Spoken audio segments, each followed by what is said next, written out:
Udhna ward number 28માં ચૂંટણી પ્રચાર માટે પહોંચેલા ઉમેદવારોનો સ્થાનિક રહેવાસીઓએ વિરોધ કર્યો હતો।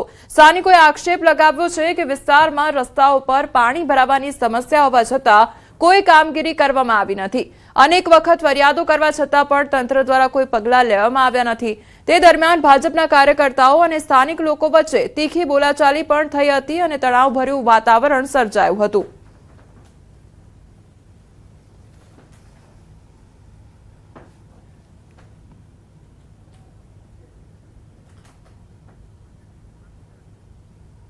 સુરતના ઉધના વોર્ડ નંબર 24ના કૈલાસનગર વિસ્તારમાં ચૂંટણી પ્રચાર દરમિયાન મહિલાઓએ જોરદાર વિરોધ નોંધાવ્યો હતો। વિસ્તારમાં પહોંચેલા નેતાઓને મહિલાઓએ સીધા અને કડક પ્રશ્નો પૂછતા વાતાવરણ ગરમાયું હતું। તો મહિલાઓએ છેલ્લા 30 વર્ષના વિકાસ કાર્યોનો હિસાબ માંગ્યો અને વિકાસના કામનો જવાબ આપોના નારા સાથે પોતાની નારાજગી વ્યક્ત કરવામાં આવી હતી। મહિલાઓએ વોર્ડમાં થયેલા વિકાસ મુદ્દે અનેક સવાલો પણ ઉઠાવ્યા હતા। તો સુરતની આ તસવીરો સામે આવી રહી છે। વોર્ડ નંબર 24 અને વોર્ડ નંબર 28ની તસવીરો સામે આવી રહી છે કે જ્યાં સામાન્ય પ્રજા દ્વારા સવાલો ઉઠાવવામાં આવ્યા છે।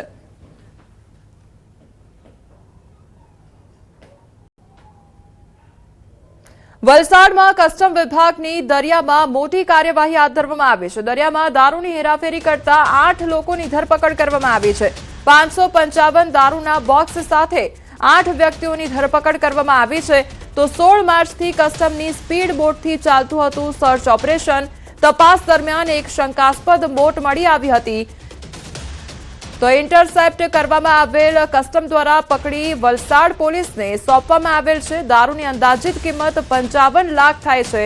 તો આ અંગેની તપાસ હાથ ધરવામાં આવી અને હજુ વધુ તપાસ હાથ ધરવામાં આવશે। સંવાદદાતા નવીન અમારી સાથે જોડાઈ ગયા છે। નવીન, આ મોટી કાર્યવાહી હાથ ધરવામાં આવી છે, દારૂનો જથ્થો જપ્ત કરવામાં આવ્યો છે, શું અપડેટ? કોમલ, જે રીતે અત્યારે ઇલેક્શનનો માહોલ છે અને જેને લઈને રોડ પર પોલીસનો બંદોબસ્ત અને પોલીસ જે રીતે દારૂ પકડી રહી છે, ત્યારે બુટ લેવલનો નવો કિમિયો અપનાવ્યો છે, જેમાં વલસાડ દરિયા મારફતે દમણથી દરિયા મારફતે વલસાડમાં દારૂ ઘુસાડવાની જે ટેકનિક લાવ્યા હતા, જેમાં એ લોકો બોટ મારફતે કરીબન 555 બોક્સ જે છે દારૂનું તે લઈને વલસાડ આવી રહ્યા હતા। એ પ્રકારે જે વલસાડની જે કસ્ટમ ડિપાર્ટમેન્ટની ટીમ છે તે એક બોટને ઇન્ટરસેપ્ટ કરે છે, જેમાં શંકાસ્પદ લાગતા તપાસ 555 બોક્સ દારૂની, જે આશરે કિંમત 55 લાખ કહી શકાય દારૂની, તે કબજે કરે છે અને 8 જેવા વ્યક્તિઓની ધરપકડ પણ કરે છે અને તે લોકોને વલસાડની પહાડી પોલીસને સોંપીને આગળની કાર્યવાહી કરે છે। જો કે આ પ્રકારે જે દરિયા મારફતે દારૂની હેરાફેરી જે કરવામાં શરૂઆત છે। નવીન, સમગ્ર માહિતી બદલ આપનો આભાર। નારી શક્તિ વંદન અધિનિયમને સમર્થન આપવા પ્રધાનમંત્રી મોદીએ તમામ સંસદ સભ્યોને અપીલ કરી છે। ટ્વીટ કરીને લખ્યું કે હાલમાં નારી શક્તિ વંદન અધિનિયમમાં સુધારો કરવા માટે સંસદમાં ચર્ચા ચાલી રહી છે। ગઈકાલે રાત્રે 1 વાગ્યા સુધી પણ ચર્ચા ચાલુ રહી। આઝાદીના આટલા દાયકાઓ પછી પણ નિર્ણય લેવાની પ્રક્રિયામાં ભારતીય મહિલાઓનું આટલું ઓછું પ્રતિનિધિત્વ હોવું યોગ્ય નથી। થોડા જ સમયમાં લોકસભામાં મતદાન થશે। દેશની નારી શક્તિ વતી હું તમામ રાજકીય પક્ષોને વિનંતી કરું છું, અપીલ કરું છું કે કૃપા કરીને એવું કંઈ ન કરો જેનાથી નારી શક્તિની લાગણીઓને ઠેસ પહોંચે। મહેરબાની કરીને નારી શક્તિ વંદન અધિનિયમમાં સુધારાને સમર્થન આપો, તેવું ટ્વીટ કરવામાં આવ્યું છે।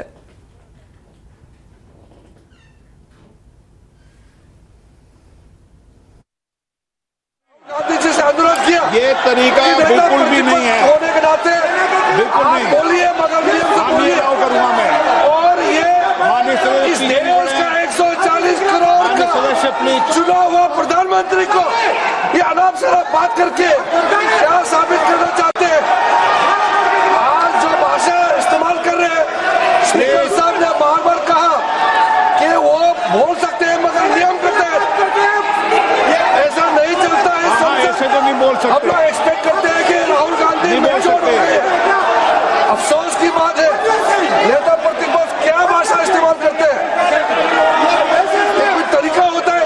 देश का प्रधानमंत्री 140 करोड़ लोगों ने मिलकर प्रधानमंत्री बनाया है। आप इस तरह से अनाप शनाप बातें करते हैं, आपको शोभा नहीं देते हैं। क्या बात करते हैं? नेता प्रतिपक्ष इस तरह का भाषा इस्तेमाल करते हैं, ये कोई तरीका नहीं होता है।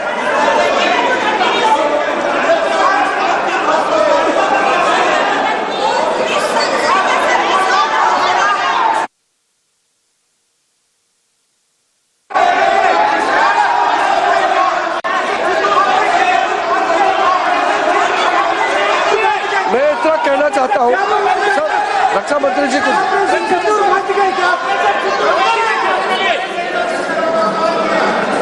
अध्यक्ष महोदय, इस देश के प्रधानमंत्री के संबंध में जिस प्रकार के शब्दों का प्रयोग नेता प्रतिपक्ष के द्वारा किया जा रहा है, मैं समझता हूं यह बेहद दुर्भाग्यपूर्ण है।